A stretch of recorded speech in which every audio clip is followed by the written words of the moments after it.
nigo tugirana wikasi nsemo cia itierio ase omoyiga omonene guguchengera rituko ryokorwania abikore bya bana abake bakoegwa gusaba gutumikwa bobe ase ogokorigwa emirimo itabwenereti nigo abasae gusiniga baibuli nabo igo bonto bonse banyaka bakubolirwa kunyara ko bakurinda abana tibanyaka bagutumikwa bobe ase amatukabo gose kurori tukuchia ase linde munagutumanya mulikito diponi asanya Aso moyega buho chengera International World Day Against Child Labor. Moyega okorekana asegetige tielio egotoka ebunge ya Bonchari. Igorengene kerenga gyokwana nobo semia. Igore yabana bake koegwa emiremo emekongu batagwenereti. Jina langu ni Bernard Owae Mansa. Ni hakimu katika koti zetu hapa Kisii. Na leo tumekuja hapa Itirio kwa ajili ya kusherehekea hii siku kubwa ambayo ni ya watoto, and hii hali ya watoto ni against child labor. Na vile tumeingia pale tumesema ya kwamba hata katiba yetu katika nchi hii yetu ya Kenya imepeana mwongozo na mwelekeo ni jinsi gani wazazi wanastahili kuchunga watoto wao na community. Na hiyo ni katika kipengele cha 53(1)D. My name is called Patrick Awino. I'm the county director in charge of the Directorate for Children's Services. And today we are here at Itirio grounds. We are celebrating the Day of the African Child and the International Day. Okwanirengane iga anaimeye county ya Kisii nigo baene kyanga abana bange nigo bagenda gwetera amakongu ao Kisii, Kericho, Nyeri and Meru. One of the root causes that is being told is poverty. Kwa sababu mtoto anapokosa chakula pale nyumbani ndio maana unapata anaenda kufanya kazi ndio apate chakula.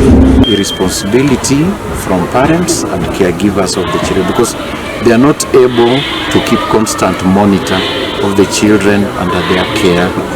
Unconsciously, we find so many children being involved or being engaged somehow along the value chain of this agriculture. For example, tea, coffee, sugarcane, banana. We have children who are being engaged, maybe plucking. Kurwase sector yekegambiro boigo abana chebina. Any child matter is supposed to be processed within 6 months. And unfortunately, it takes longer than the 6 months. That is the statutory period provided by the Children Act. And because of that very reason is that, the reason is that we are few and we cannot manage the case workload. That is the very big challenge that we are facing. Nonyana bo omubaro bwa bana ensengima. And a research that has just been released yesterday indicates that 138 million children globally are still in child labor. And out of that, 70% are in agriculture. Chinga checho omo Deputy County Commissioner o Kisii South, Madam Grace Auma. So today marks a very important day in the life of children. We have had issues about children trafficking, issues about defilement, issues about child labor. But in child labor, the parents or the guardians have not understood the difference between child labor and child work.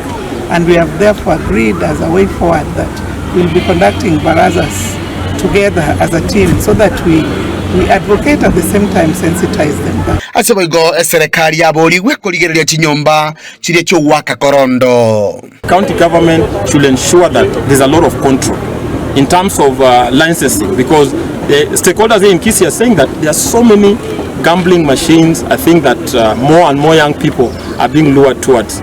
And that is also, either affecting their schooling or affecting even the aspect for those who are doing small businesses here. So report rika Suneka obwanchete kya Getembe kuroiga asebunge ya Bonchari imeje county ya Kisii eleterana igonkoro kwa Dipon Asanya.